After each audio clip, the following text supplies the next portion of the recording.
আমরা আল্লাহর আইনকে বিশ্বাস করি, আমরা কোরআনকে বিশ্বাস করি। আল্লাহ কোরআনে বলছেন, বাবা যদি দোষ করে বিচার হবে বাবা, ছেলে যদি দোষ করে বিচার হবে ছেলে। একজনের দোষের আরেকজনের বিচার, একজনের দোষের বিচার আরেকজন হবে না, আরেকজন দেওয়া যাবে না। ঠিক তদ্রূপ ভাবে আমরা আল্লাহর হুকুম মেনে যারা আজকে এই সন্ত্রাসী গোষ্ঠী ইসকনের যারা এই গাছগুলো ঘটেছে তাদের বিচার আমরা কামনা করছি। আমরা নিরপরাধ কোন হিন্দুর বিচার কামনা করি না। আমাদেরকে আপনারা মানবতা শিক্ষা দেওয়ার জন্য আসবেন না। প্রিয় ভাইরা আমার, আপনারা কি জানেন এই হলুদ মিডিয়াগুলো প্রচার করে না? গত পরশু উত্তরপ্রদেশে একটা মসজিদে নামাজরত অবস্থায় 4 জন মুসল্লিকে গুলি করে হত্যা করেছে। গত পরশু দেখেন আপনারা শুধু গুগলে এবং কি অন্য জায়গা পাবেন। আমার দেশের একটা মিডিয়া এটা প্রচার করে নাই,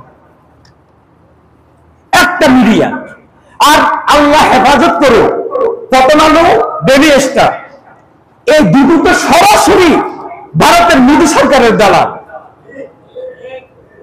সবসময় ভারতের স্বার্থে এই দুটো পত্রিকা কথা বলে, লিখনি করে, শুধু ভারতের স্বার্থে। এদের বিরুদ্ধে যখন কথা বলা হয়, এদের আশ্চর্য হবেন, এদের পত্রিকার কি কয় অফিসের সামনে যখন আন্দোলন হচ্ছে, সেইখানে লাইট বন্ধ করে সেই আন্দোলনরত কর্মীদের উপরে গুলি চালায়। এই বর্তমান তত্ত্বাবধায়ক সরকারের আমলে।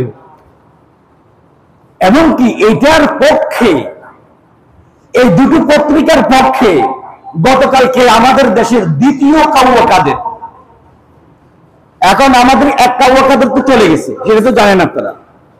আর একজন নতুন গজাইছে, নতুন। এটাকে বিগত 15 বছর আওয়ামী দুঃশাসন আমলে এটাকে পুষে পেলে বড় করছে। এটা আর কেউ না, এটা বর্তমান নামধারী একজন গাদ্দার, যার নাম ফখরুল ইসলাম আলমগীর। পছন্দ রূপে গাদ্দার, শুধু গাদ্দার নয়। আজকের এই আলোচনায় আমি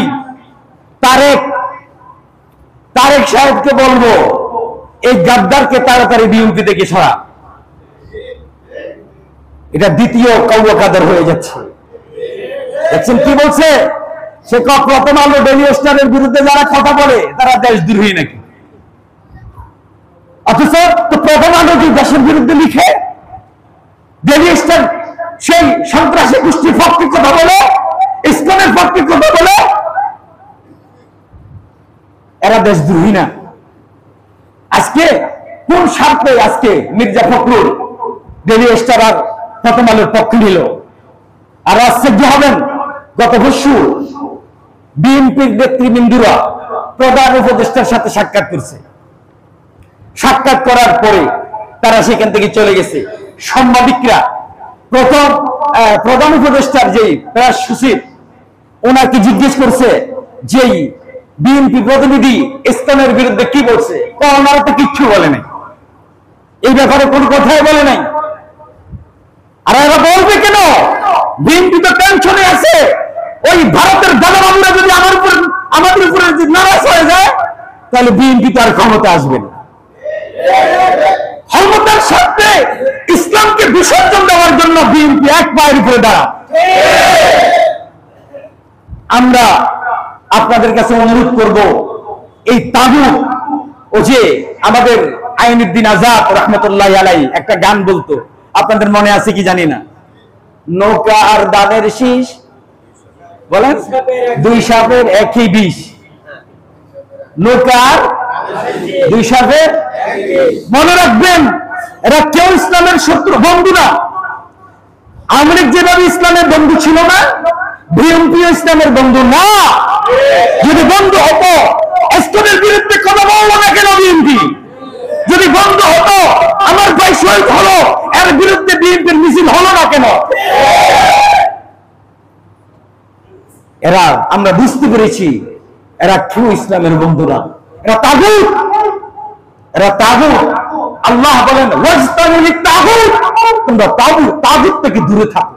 আর এরাই হবে আগামীকাল গাজওয়াতুল হিন্দে এই সমস্ত হিন্দু ইসলামদের পক্ষে এরাই সাফায়। অলরেডি চাপাই গাওয়া শুরু করে দিচ্ছে।